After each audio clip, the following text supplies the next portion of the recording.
Assalamualaikum warahmatullahi wabarakatuh. Perkenalkan, nama saya Heldi Arisandi. Di sini saya eh, dari di sini saya akan melakukan presentasi tentang apa yang saya rangkum pada video pertemuan ke-12, yang dimana di situ menjelaskan tentang proses manajemen risiko. Nah, jadi di proses manajemen risiko ini terdapat 3 tahap, di mana ada risk management, terus juga ada risk mitigation, dan terakhir ada risk re-evaluation.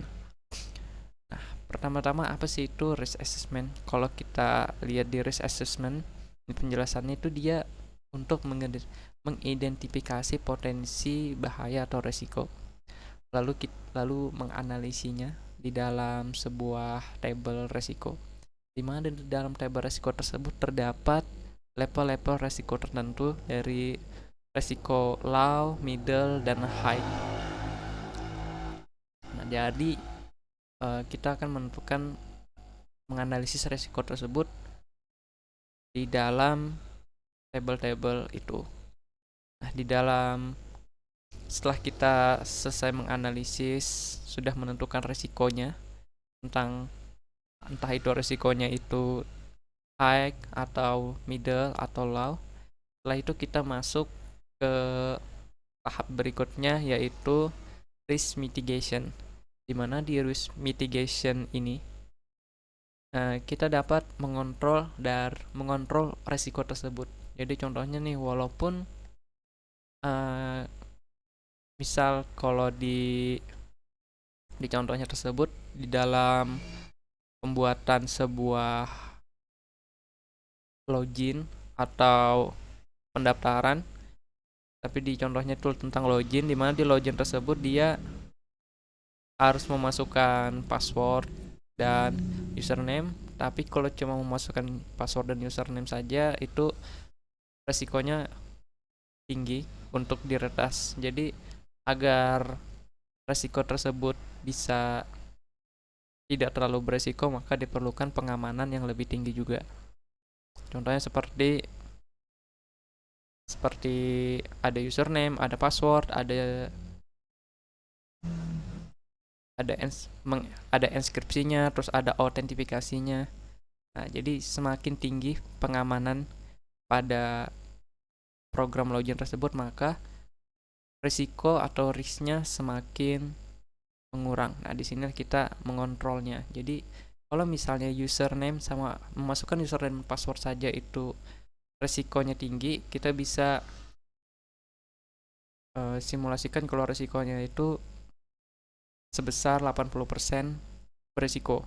Tapi kalau misalnya kita membuat username, password, terus ada authentication dan inskripsi datanya, maka kita bisa simulasikan kalau resiko tersebut 10 atau 20% saja. Jadi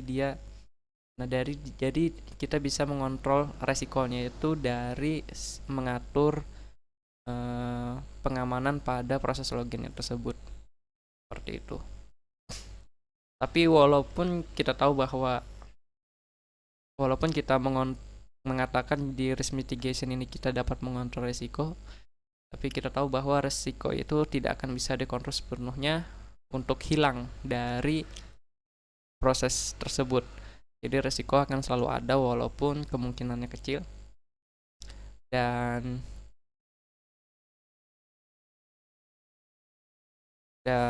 kita bisa dapat mengatur resiko yang bisa diterima oleh organisasi kita, seperti itu. Setelah kita mengatur atau mengontrol resiko tersebut, selanjutnya di tahap terakhir kita masuk ke tahap risk re-evaluation, yang dimana di sini untuk membantu kita dalam mengambil keputusan selanjutnya. Seperti yang kita tahu, dari analisis kita mungkin ada banyak resiko yang terjadi, entah itu resiko middle, resiko high, resiko low.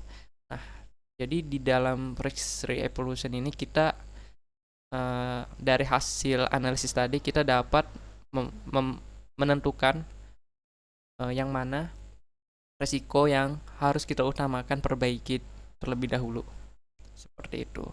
Dan untuk bisa menentukan yang mana resiko yang harus kita perbaiki terlebih dahulu, maka kita memerlukan pertimbangan-pertimbangan tertentu. Entah itu nanti pertimbangannya itu bisa dari konteks yang sangat luas seperti mencakup toleransi, yang dimana toleransi risiko tersebut ditanggung oleh pihak lain selain organisasi yang kita miliki.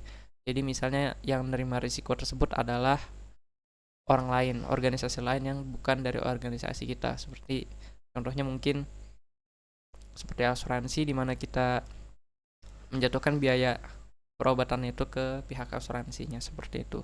Terus juga kita juga bisa dapat mengambil keputusan untuk risiko ini dari regulasi atau hukum atau peraturan pemerintah yang dimana keputusan itu dibuat berdasarkan regulasi tersebut. Setelah itu kita juga dapat membuat keputusan dalam persyaratan yang sesuai. Terus juga dapat kita juga dalam beberapa situasi evaluasi risiko juga dapat menyebabkan keputusan untuk melakukan analisis lebih lanjut. Jadi misal kita sudah dapat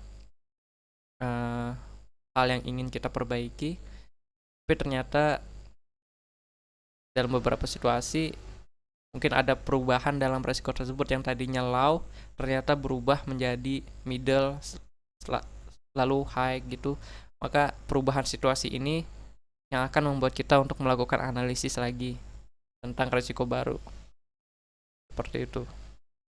Dan lalu evaluasi risiko juga dapat menyebabkan keputusan untuk tidak memberikan resiko. Maksudnya adalah misal nih kalau perusahaan kita sebenarnya ya misalnya organisasi kita itu sudah kita tahu kalau organisasi kita mampu menghadapi resiko tersebut, dampak resiko tersebut, maka kita tidak harus memperbaiki atau membuat keputusan untuk mengevaluasi resiko tersebut karena hal itu sudah kita bisa kontrol sepenuhnya yang tidak terlalu membebani organisasi kita seperti itu. Jadi kesimpulannya untuk risk re-evolution ini dimana kita dapat mengambil keputusan tentang langkah apa selanjutnya yang akan kita lakukan dari analisis dan kontrol risiko yang sudah kita lakukan sebelumnya. Nah, disinilah kita akan memutuskan yang mana yang akan kita perbaiki terlebih dahulu. Nah, seperti itu. Saya rasa itu saja penjelasan saya tentang proses manajemen risiko ini. Kurang dan lebihnya saya mohon maaf. Assalamualaikum warahmatullahi wabarakatuh.